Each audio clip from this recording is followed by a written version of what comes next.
Orígenes de la civilización adámica. Capítulo 38. Golondrinas que vuelven. Llegaron a la caverna con su carga de felicidad y encontraron a Evanna muy ocupada en bañar a las dos niñitas en una gran fuente labrada en la misma roca de la montaña que les servía de habitación. «¿Qué haces?», le preguntó Adamu cuando llegó. «Ya ves, las estoy lavando porque las pobrecitas estaban tan sucias. Parecían tan oscuras y mirá qué blanquitas y hermosas se van quedando». Nubia apareció enseguida con las ropitas que debían ponerle y un jarro de leche de reno, que las criaturitas bebieron con avidez. «¿Y la madre?», preguntó Senio. «Está tendida en el lecho porque no puede tenerse de pie», contestó Nubia, «y la pobre llora siempre». «¿Cómo? En esta casa, donde todos somos felices, no es posible que nadie llore», dijo Senio. «Vamos allá y muy poco valdremos si no somos capaces de consolarla». Todos juntos se dirigieron hacia la habitación en que descansaba la pobre Shiva, a quien el amor que le dispensaban parecía causar aún mayor amargura. Evanna y Nubia llevaban en brazos las pequeñas que solo contaban 11 meses de edad. Caino, montado en su reno, daba grandes carreras alrededor de la caverna y con certeros tiros de piedrecillas mataba a los pájaros ocultos entre el follaje de los árboles. Cuando nadie le veía, pues Aldis le había dicho que matar las pequeñas avecillas sin provecho ni utilidad alguna eran una mala acción. Aquel niño no era malo en el fondo ni de perversos instintos, como se ha hecho aparecer. Era travieso en extremo y de temperamento vivo y audaz.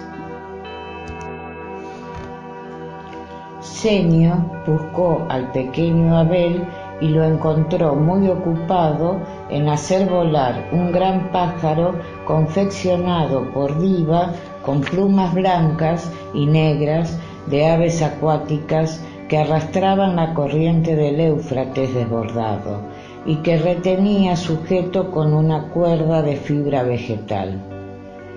«Vuela, vuela, pajarillo, que te doy la libertad.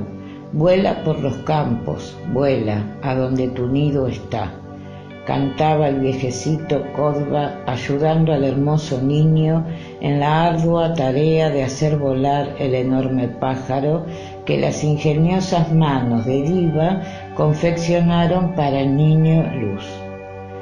«Ven, queridito», decía Senio, «que tenemos que hacer volar otra ave allá adentro y tú vas a tirar también de la cuerda». Y tomándolo de la mano le condujo hasta la habitación de la enferma. «Y tú, Caino, ven también aquí y deja tu caballito en descanso, que ahora todos tenemos que trabajar». Y conduciendo a los dos pequeños, entró Senio en la habitación. «He aquí los 3 niños, nuestra esperanza futura», dijo riendo Aldis al ver al anciano que se volvía también chiquilín.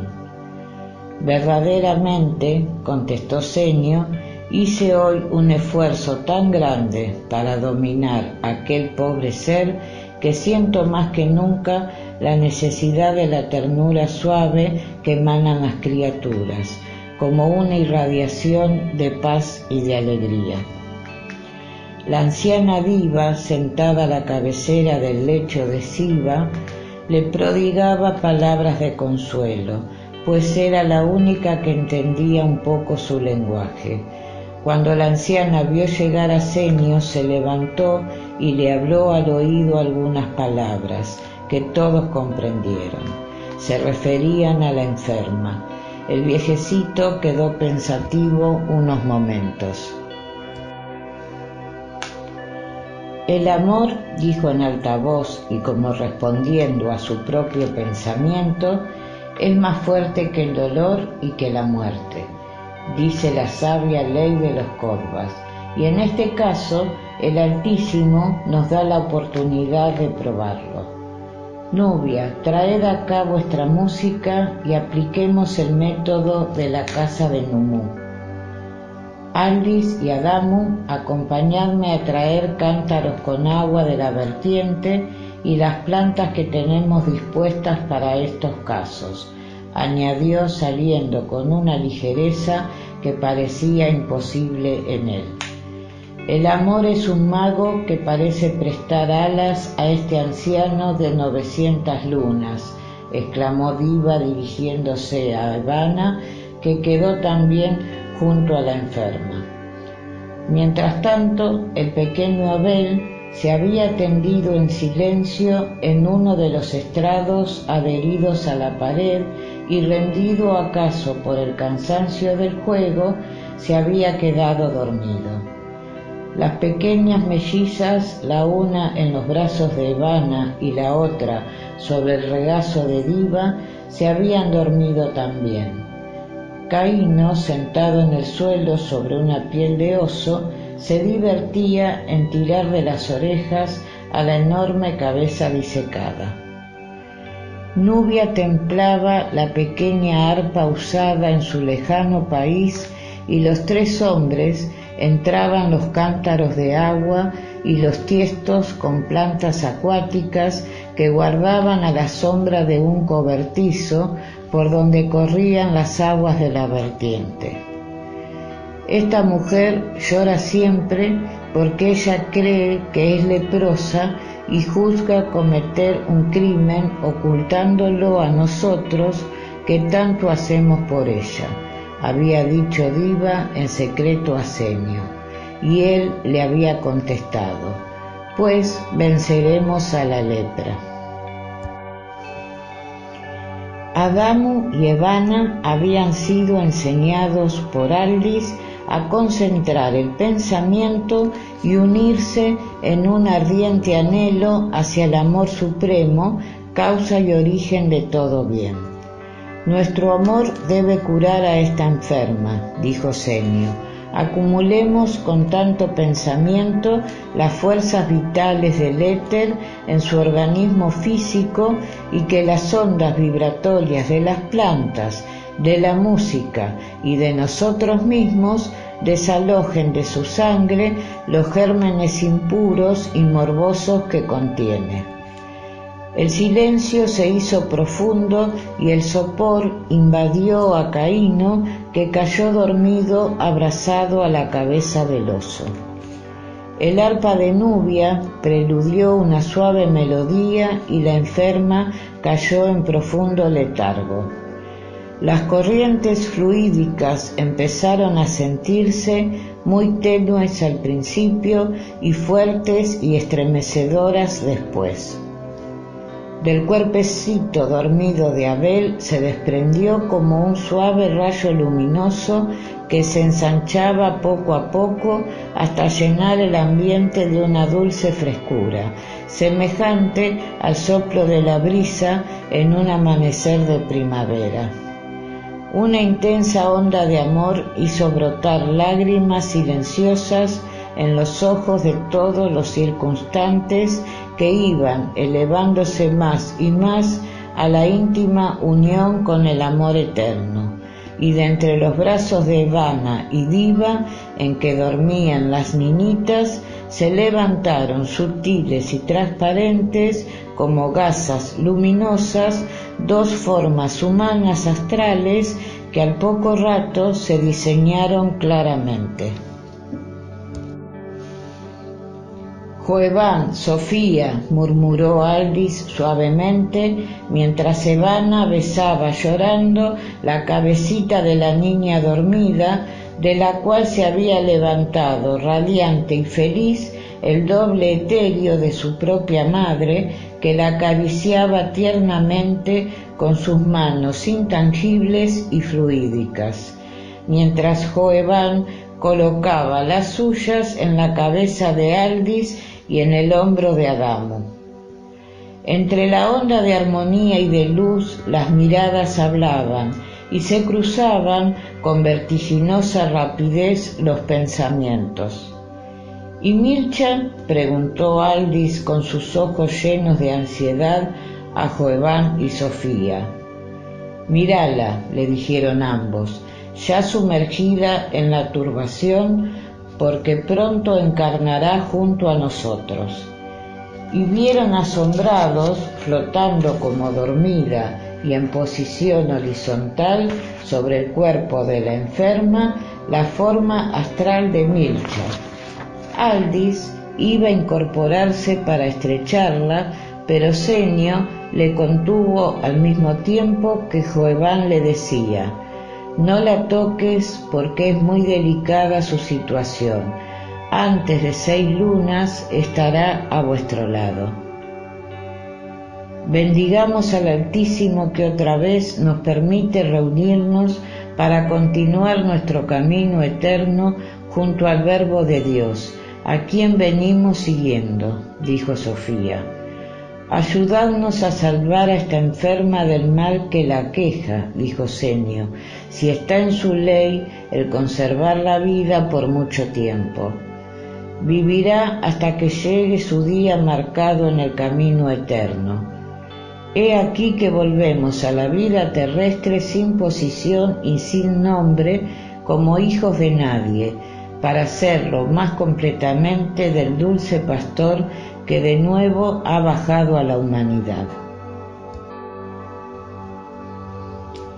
Joeván, Sofía, murmuró Aldis suavemente, mientras Evana besaba llorando la cabecita de la niña dormida, de la cual se había levantado radiante y feliz el doble etéreo de su propia madre, que la acariciaba tiernamente con sus manos intangibles y fluídicas, mientras Joeván colocaba las suyas en la cabeza de Aldis y en el hombro de Adamo.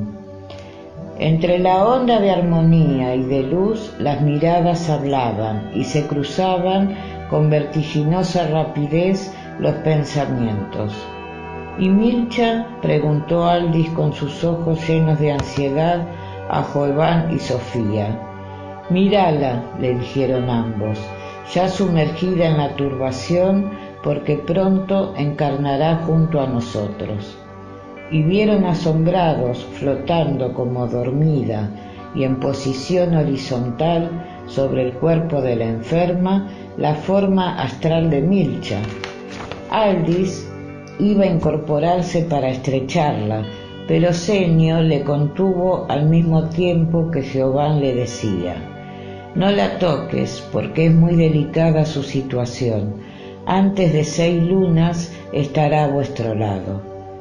Bendigamos al Altísimo que otra vez nos permite reunirnos para continuar nuestro camino eterno junto al Verbo de Dios, a quien venimos siguiendo, dijo Sofía.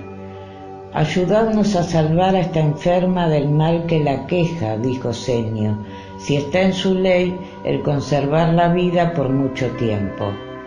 Vivirá hasta que llegue su día marcado en el camino eterno. He aquí que volvemos a la vida terrestre sin posición y sin nombre, como hijos de nadie, para hacerlo más completamente del dulce pastor que de nuevo ha bajado a la humanidad. El rayo luminoso que se había difundido del cuerpecito de Abel dormido se intensificó hasta el punto de que la habitación aparecía iluminada por la llama viva de un dorado arrebol. Tenéis en medio de vosotros al que envuelve en la irradiación de su amor a varios mundos como la tierra, decía Joeván. Nuestra copa rebosa ya de los dones de Dios y se cumple la palabra de Boindra, de que algún día diríamos: basta, Señor, basta. La emoción embargaba todos los ánimos y se sentían los sollozos de Adamo y Evana, confundidos con las suaves melodías del arpa que iban esfumándose lentamente, lo mismo que las formas astrales iban desapareciendo como diluidas en la luz sonrosada que invadía la habitación. Cesó la música y volvió todo a su estado normal. Como las dos pequeñitas se parecían mucho, casi hasta confundirse, Evana cortó un rizo en la nuca de la que ella tenía en brazos para conocer cuál de las dos era la reencarnación de su madre. Entonces Shiva nos traerá también a Milcha, decía Aldis, pobre mujer. A costa de sus grandes padecimientos tenemos nosotros la inmensa felicidad de estrechar en nuestros brazos a los seres queridos que tornan de nuevo a la vida terrestre. Shiva se despertó más tranquila y hasta contenta, sin pensar en que todos sabían su secreto. La pobrecita había fingido creer que era leprosa para que la arrojasen de la casa antes de que llegara la hora de su nuevo alumbramiento. Adamo y Evana, menos versados en las manifestaciones espirituales, no habían comprendido del todo lo que acababan de ver. ¿Por qué dormía Milcha?, preguntaba Evana. Porque en el país donde vive será de noche, contestaba muy grave Adamo, haciendo sonreír a los corvas. No, hijo mío, observó Aldis, sino que tu madre pronto tomará materia como Sofía y Joeván la han tomado en estas dos pequeñas criaturas que la providencia de Dios ha traído a esta casa. Y Shiva pronto nos regalará también a tu madre como un precioso don de Dios que así nos colma de felicidad.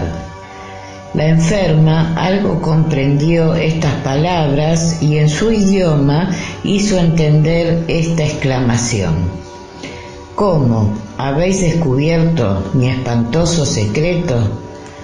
Cálmate, hija mía, le decía viva, que aquí estás al amparo de la malicia y de la ignorancia de los hombres. La historia de Shiva. La historia de la pobre Shiva es la siguiente. Nacida en las montañas de Zoar, Persia, no conoció a su madre, que falleció al venir ella a la vida, y se encontró sola con su padre, que hacía vida de ermitaño, cuidando una pequeña majada de antílopes y sacando de la tierra su manutención. Su padre tenía en la caverna varios cofres con objetos preciosos y le refería que había tenido un hermoso dominio en la costa sudoeste del lago Urán, en la región vecina al mar Caspio, y que había sido desposeído de él. Y mostrándole un hermoso anillo con un extraño grabado, le decía: «Tienes un hermano mayor que tú, que me fue robado para ponerlo al frente de mi tribu, alegando que yo soy un asesino que maté a tu madre. Ese hermano tuyo tiene un anillo igual que este. Si después de mi muerte le encuentras algún día en tu camino, por medio de este anillo, él te reconocerá». Cuando Shiva tenía 16 años, pasó huyendo por su montaña nativa una caravana de guerreros vencidos que despojaron a su padre de los objetos preciosos que guardaba en sus cofres, y como quiso él defenderlos, le despojaron también de la vida y se llevaron además la hija, gentil y hermosa, llena de la gracia y los encantos que aún podían encontrarse en Shiva a través de todo el dolor y de toda la angustia padecida. «Yo te haré una gran danzarina», le dijo un viejo guerrero, «y me conseguirás por ese medio grandes riquezas». Y con este pensamiento guardó cierta consideración a la pobre criatura que lloraba inconsolable por la muerte de su padre. Y Shiva fue desde entonces considerada por su dueño como una cosa que le producía ganancias. Seco de corazón, no buscaba en ella más que el lucro. Pero la pobre niña tenía un corazón sensible y apasionado, y, expuesta constantemente a la admiración de los hombres, hubo uno por fin a quien ella amó y el cual le prometió rescatarla de la esclavitud en que gemía y conducirla a las praderas del Éufrates, a un hermoso robledal lleno de alondras y de mirlos, donde vivirían felices, consagrados el uno para el otro. Cuando su dueño se enteró de estos amores, puso un alto precio a su esclava, precio que su amante no podía pagar: 2 elefantes con aparejo, 20 camellos y un peso considerable en plata y en oro. «Yo traeré todo cuanto tu amo me pide de aquí a 10 lunas», le había dicho su amado al partir. «Si no vuelvo será porque he muerto en la arriesgada empresa que pienso realizar». Las 10 lunas pasaron y no le vio volver. Ella sabía que dentro de poco tiempo sería madre y una indecible angustia se apoderaba de ella al solo pensamiento de la furia que tendría su señor cuando lo supiera, pues mucho le había vigilado en sus relaciones, no por la honestidad de la joven, sino por las ganancias que ella le producía. Llegó un momento en que su estado no podía ocultarse, y la infeliz cayó desmayada en una danza que el público le hizo repetir 5 veces. Los sabios más destacados en la ciencia de curar las dolencias humanas se brindaron al amo de la célebre bailarina, y su furor no tuvo límites cuando supo que Shiva pronto sería madre de 2 criaturas. Para no perderlo todo, inquirió el paradero del joven que quiso rescatarla, pero éste no apareció, y sin más preámbulo la arrojó de la casa. La infeliz empezó a vagar por las afueras de la ciudad de Susán, huyendo de los sitios fastuosos donde había sido tan celebrada, hasta que una anciana mendiga que vivía en un sepulcro abandonado la recogió para compartir con ella su funeraria morada. «Mira, hija mía», le decía la anciana viendo la repugnancia de Shiva para penetrar en aquel recinto, «en ningún sitio estarás más segura que aquí, porque los malvados temen a los fantasmas y a los espectros, y para todos los que aciertan a pasar por aquí, yo soy uno de esos temibles fantasmas. Además, los esqueletos que aquí había los arrojé uno por uno a la corriente del río que pasa al pie de este barranco, de modo que aquí no hay huesos de muerto. Los muertos son inofensivos, y es a los vivos a quien debes temer». La infeliz Shiva comprendió que no podía en su situación aspirar a nada mejor, pues aquel sepulcro era todo tallado en piedra color rosada, con grandes planchas de cobre y de maderas finísimas, dándole el aspecto de una habitación suntuosa. Los estrados en que se colocaban las cajas mortuorias le servían de lechos, cubiertos con paja seca y pieles de oveja.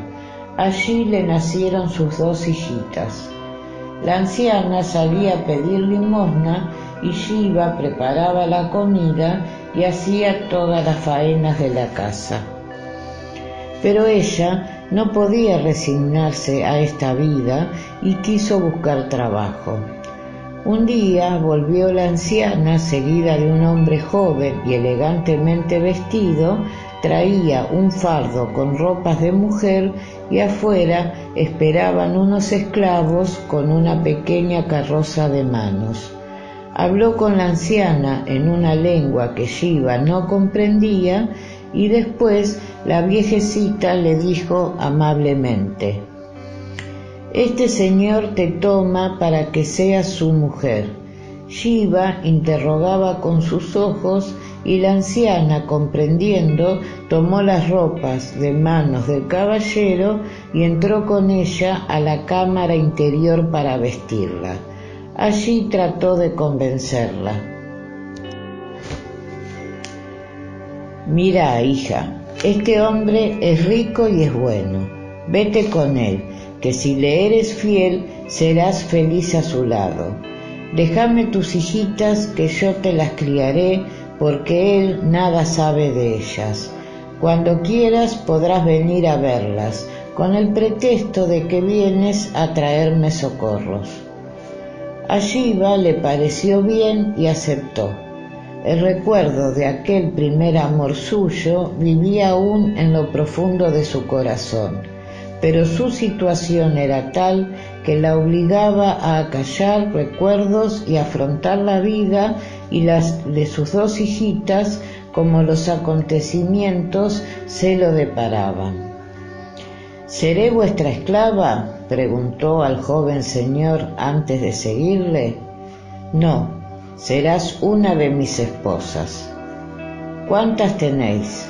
«Esposas tengo 5, esclavas muchas». A Shiva se le oprimió el corazón pensando en aquel que la amaba a ella sola, pero no retrocedió.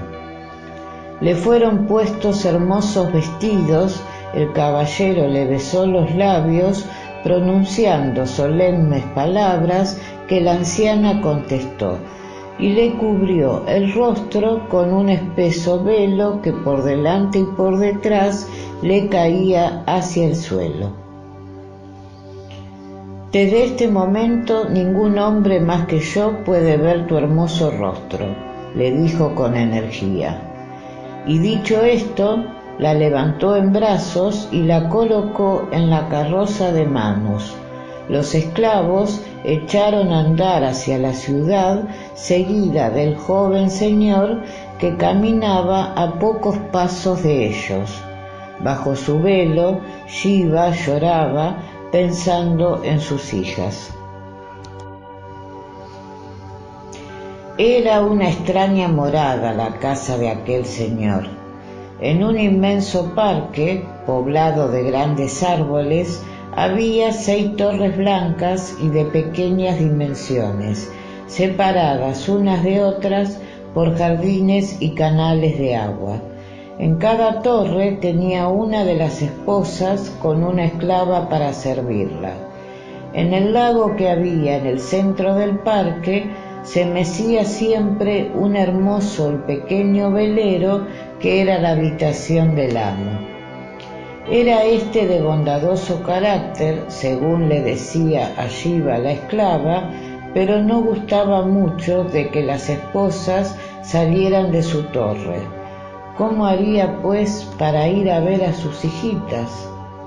Un día, ella se engalanó como a él más le gustaba, al decir de la esclava, que adornó los negros y rizados cabellos de Shiva con una diadema de perfumados azahares y largos velos flotantes del color de las cerezas cuando están maduras.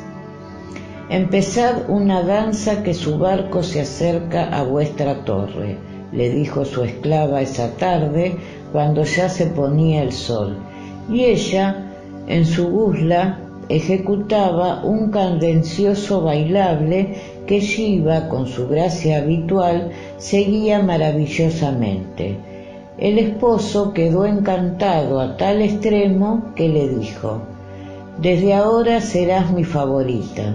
Pídeme lo que quieras, aunque sea el repudio de todas mis esposas».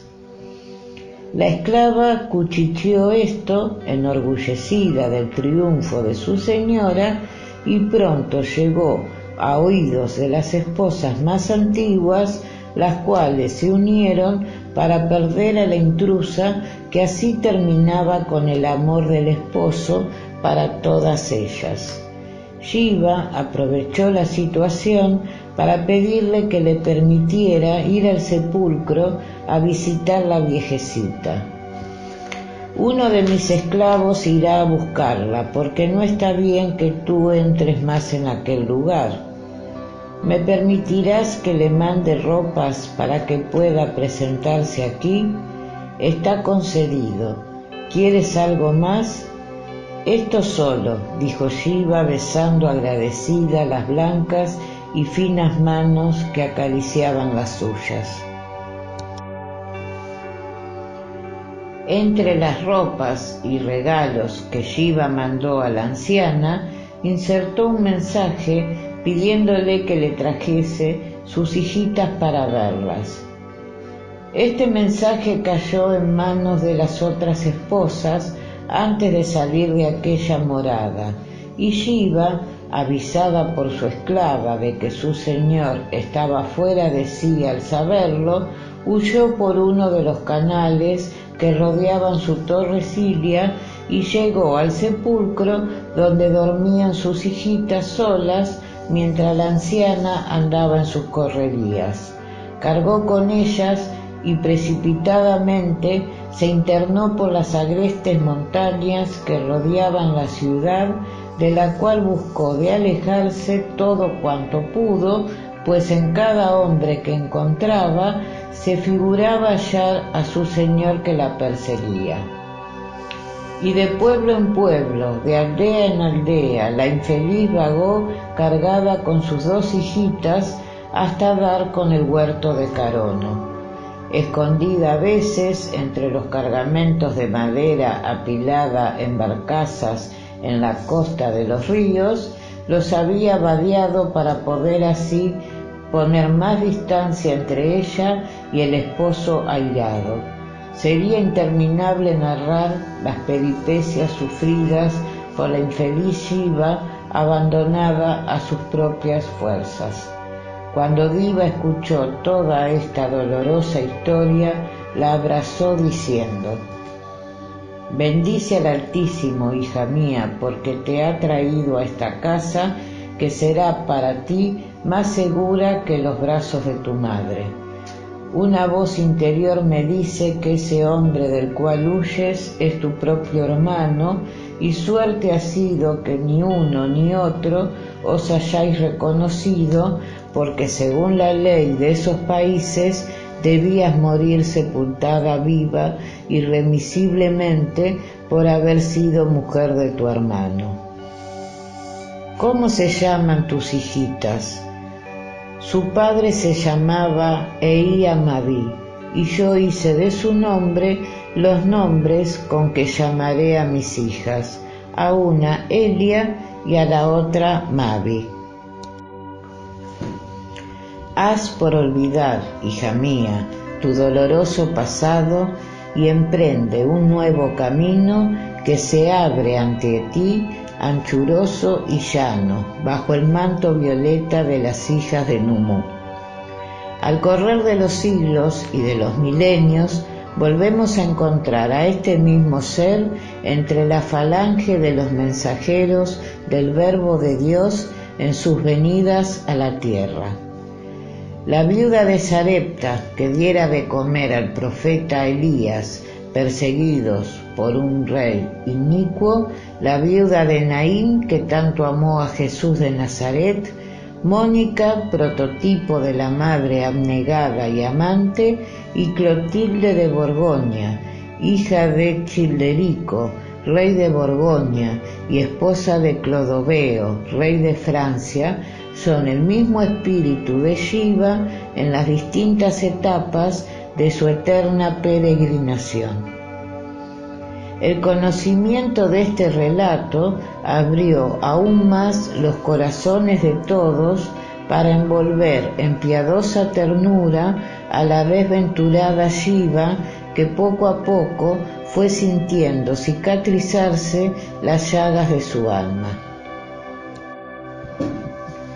Y en la velada familiar de las noches en torno del hogar, ocupó también ella su sitio entre las Kodvas y Evana, ayudándolas en sus labores de hilar y tejer la lana, el algodón y el lino para confeccionar sus ropas, mientras los niños, sentados en una piel de búfalo, se entregaban tranquilamente a sus juegos.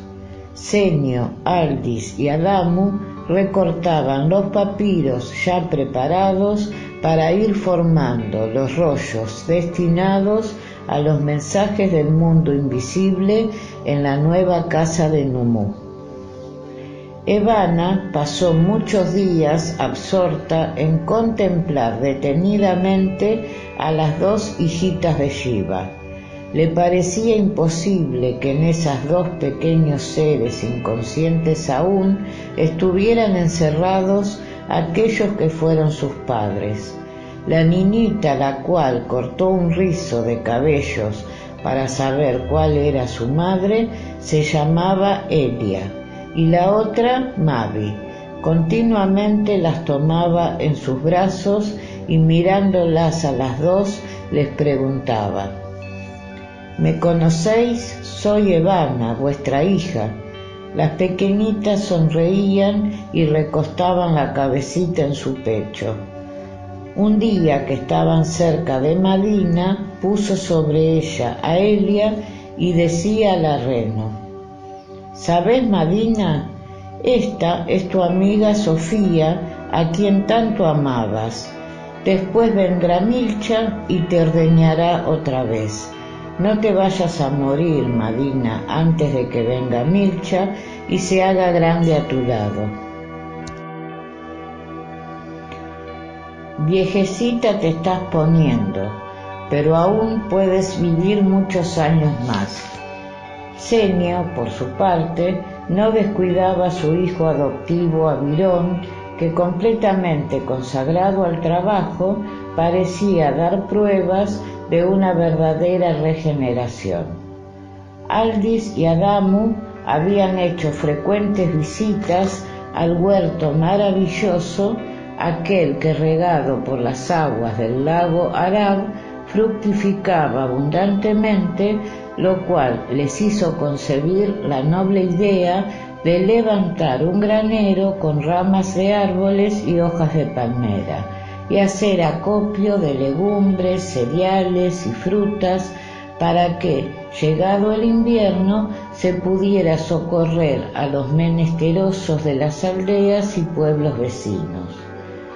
Justo es, decía Senio, que de la abundancia de los dones que Dios nos brinda, participemos a los que carecen de ellos.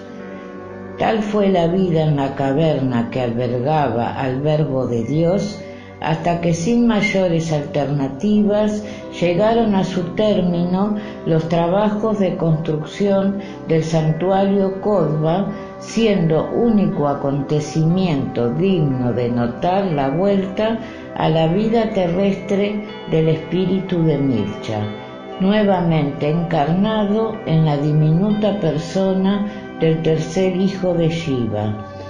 Era un niño y fue llamado Iber. Como estos tres niños crecieron juntamente con Abel y Caíno, han pasado a la tradición como hijos de Adamu y Evana, pues se los llamó a todos ellos hermanos de Abel, hermanos del apóstol. Adamu y Evana solo fueron padres de Abel y años después de Set.